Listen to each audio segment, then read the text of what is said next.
आहुति देते समय क्यों बोला जाता है स्वाहा, जिसके बिना अधूरा है हवन। राधे राधे दोस्तों, आपका स्वागत है। दोस्तों, हवन और यज्ञ पौराणिक काल से हिंदू संस्कृति का हिस्सा रही है, जिनका वर्णन हिंदू धार्मिक ग्रंथों में भी मिलता है। हवन में स्वाहा बोलने का भी विधान है। ऐसा कहा जाता है कि जब तक आहुति देते समय स्वाहा ना बोला जाए, तब तक देवी देवता उस हवन सामग्री को स्वीकार नहीं करते। इसके पीछे कुछ धार्मिक कारण भी मिलते हैं। चलिए जानते हैं उनके विषय में। धार्मिक अनुष्ठान में जरूरी रूप से किया जाता है हवन। हवन में सामग्री अर्पित करते समय बोला जाता है स्वाहा। मान्यताओं के अनुसार हवन करने से प्रसन्न होते हैं देवता। हिंदू धर्म में हवन को विशेष महत्व दिया गया है। गृह प्रवेश, धार्मिक कार्य या फिर किसी भी कार्य की शुरुआत से पहले हवन जरूरी रूप से किया जाता है।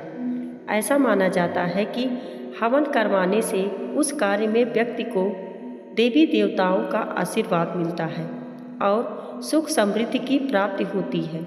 न केवल धार्मिक दृष्टि से महत्व रखता है, बल्कि इससे वातावरण भी शुद्ध होता है। हवन के दौरान आहुति देते समय स्वाहा जरूर बोला जाता है, जिसका एक बहुत ही खास महत्व है। चलिए जानते हैं इस शब्द का अर्थ और महत्व।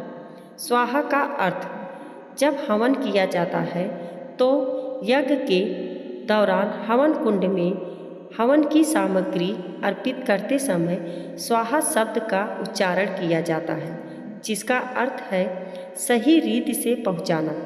वहीं धार्मिक मान्यताओं के अनुसार अग्निदेव की पत्नी का नाम स्वाहा था, जो दक्ष प्रजापति की पुत्री थी।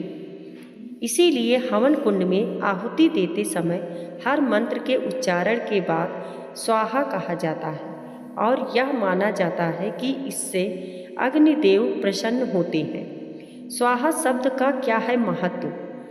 धार्मिक मान्यताओं के अनुसार हवन सामग्री का भोग अग्नि के जरिए देवताओं तक पहुंचाया जाता है।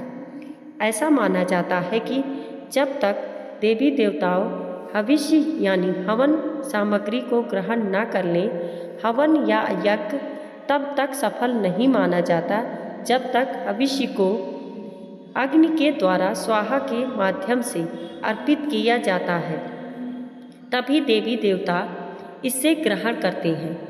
यह भी है मान्यता। पुराणों के वर्णन मिलता है कि ऋग्वेद काल में अग्नि को देवता और मनुष्य के बीच के माध्यम के रूप में चुना गया है। इसीलिए यह माना जाता है कि हवन के दौरान जो भी सामग्री स्वाहा के उच्चारण के साथ अग्निदेव को अर्पित की जाती है, वह सीधे देवताओं तक पहुंचती है और जिस भी मनसा से वह हवन किया जा रहा है, वह पूर्ण होती है। दोस्तों, वीडियो पसंद आई हो तो लाइक और सब्सक्राइब करें। धन्यवाद।